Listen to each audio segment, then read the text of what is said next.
நேயர்களே, மீண்டும் www.qcrc.in என்ற இணையதளத்திற்காக நியூஸ் தமிழ் செய்தி அறிக்கையில் உங்களை சந்திப்பதில் பெருமகிழ்ச்சி அடைகிறோம். இன்று 7 பிப்ரவரி 2009 முக்கிய செய்திகளை தற்போது பார்க்கலாம். ஆப்கானிஸ்தானில் ஏற்பட்ட ஒரு பயங்கர குண்டுவெடிப்பில் 17 பேர் உயிர் இழந்ததாக காபூலிலிருந்து தகவல்கள் வந்து கொண்டிருக்கின்றன. இலங்கை விமானப்படை ஒன்று பொன்னம்பலம் மருத்துவமனையில் வீசிய பயங்கர வெடிகுண்டு வீச்சில் 60 தமிழர்கள் உயிர் இழந்ததாக தகவல்கள் வந்து கொண்டிருக்கின்றன. ஆஸ்திரேலியா நாட்டில் தென்கிழக்கு பகுதியில் உள்ள காடுகளில் ஏற்பட்ட பயங்கர தீ விபத்தில் 14 பேர் உயிர் இழந்ததாக தகவல்கள் வந்து கொண்டிருக்கின்றன. மும்பையில் அலுவலகங்களில் வேலை பார்ப்பவர்களுக்கு டப்பாவாலாக்கள் என்று அழைக்கப்படுபவர்கள் உணவுகளை எடுத்து செல்வார்கள்.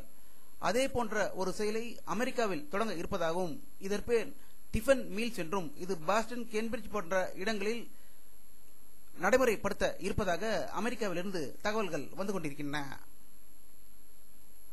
பொருளாதார நெருக்கடி காரணமாக H-1B விசா வைத்திருக்கும் வெளிநாட்டுக்காரர்களை பணியமர்த்துவதற்கு அமெரிக்க நிறுவனங்களுக்கு அந்நாடு கடும் கட்டுப்பாடுகளை விதித்திருக்கிறது. இதனால் இந்தியர்கள் பெருமளவில் பாதிக்கப்படுவார்கள் என கருதப்படுகிறது.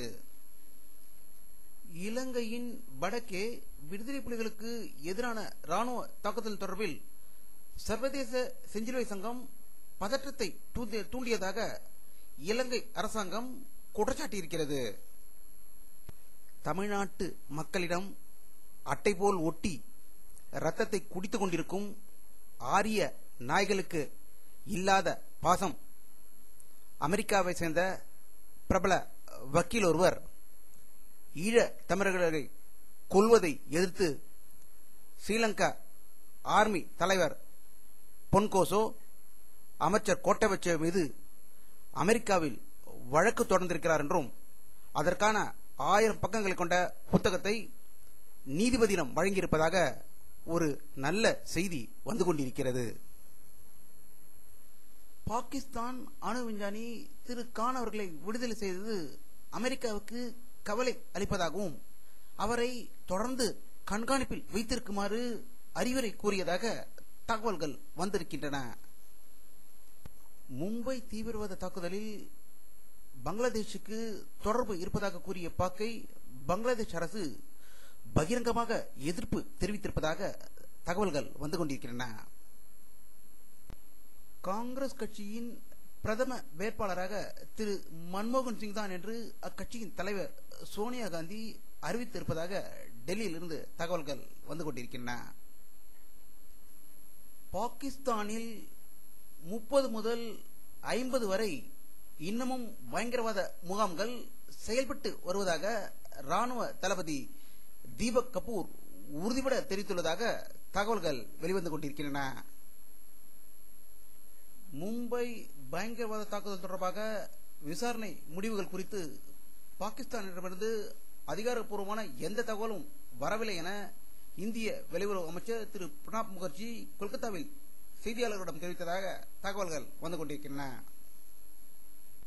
இந்தியாவிலேயே முதலாக கேரள மாநிலத்தில் பள்ளி உயர்கல்வி மாணவர்களுக்கு லேப்டாப் இலவசமாக வழங்கப்படும் என்று செய்திகள் வந்து கொண்டிருக்கின்றன.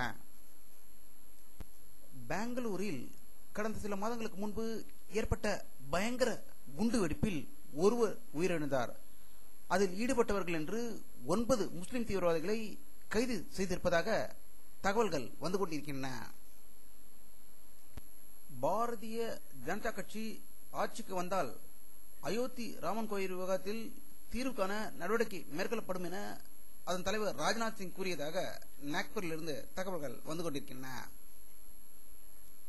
சென்னை துறைமுகத்தில் நிலக்கரியை கையாள்வதற்காக ரூபாய் 43 கோடி செலவில் எந்திரமயமாக்கப்பட்ட சரக்கு இழுவை தொடர் வசதியை செய்யப்பட்டுள்ளது. இதை மத்திய அமைச்சர் திரு TR பாலு அவர்கள் இன்று தொடங்கி வைத்ததாக தகவல்கள் வந்து கொண்டிருக்கின்றன. கேரள CPM MLAவின் மகளை ஸ்ரீராம சேனா அமைப்பினர் மேங்களூரில் கடத்தி சென்று தாக்கிய சம்பவத்தால் பரபரப்பு ஏற்பட்டுள்ளது. இது தொடர்பாக 2 பேரை போலீசார் கைது செய்துள்ளதாக மேங்களூரிலிருந்து தகவல்கள் வந்து கொண்டிருக்கின்றன. நேற்று அதிமுக தலைமையை எதிர்த்து இலங்கை தமிழர்களுக்காக தன்னுடைய கரை வேட்டியை எரித்தான் தொப்புள் கொடி உறவு தமிழன். இன்று காங்கிரஸ் தலைமையை எதிர்த்து தன்னுடைய உயிரையே விட்டிருக்கிறான்.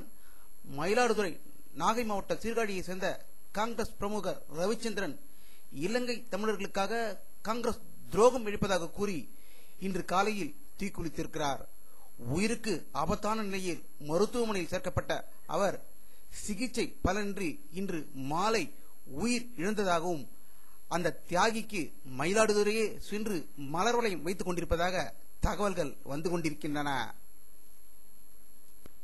இலங்கையில் போர் நிறுத்தம் செய்ய வேண்டும் என்று வலியுறுத்தி இலங்கை தமிழர்கள் பாதுகாக்கும் இயக்கம் சார்பில் இன்று மாலை 4 மணிக்கு மாண்ட்ரோ சிலையிலிருந்து கருப்பு கொடி ஏந்தி பேரணி சென்றதாகவும் அக்கட்சியில் பாமக, மதிமுக, கம்யூனிஸ்ட் கட்சிகள், விடுதலை சிறுத்தை கட்சிகள், திருமாவளவன், பாரதிய ஜனதா கட்சி மாநில தலைவர் இலா கணேசன் ஆகிய அனைவரும் கலந்து கொண்டதாக தகவல்கள் வந்து கொண்டிருக்கின்றன.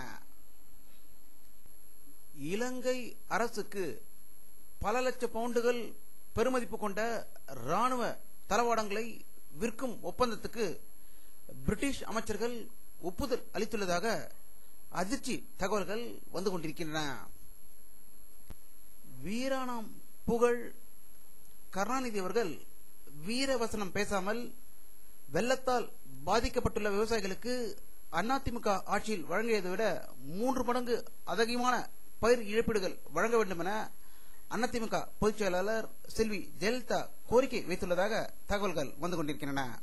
இதை பற்றி நம்முடைய அரசியல் கருத்து கேட்டபோது இது இலங்கை பிரச்சனையை திசை திருப்புவதற்காக வெளியிடப்படும் ஒரு அறிவிப்பாக இருக்கலாம் என்றும், இவர் தன்னுடைய தொலைக்காட்சியில் பிராமணர்கள் எங்கே என்றும் சிதம்பர தீட்சிதர்களை அவர்களுக்கு சாதகமாக பதில் கூற அவர்களிடம் கூட்டாக பேசுவது இப்படிப்பட்ட செயல்களை பார்க்கும்போது அண்ணா திமுக என்பது ஆரிய முன்னேற்ற கழகம் என்று மாறிவிடுமோ என்று பயம் ஏற்படுகிறது என்று கருத்து தெரிவித்திருக்கிறார்கள்.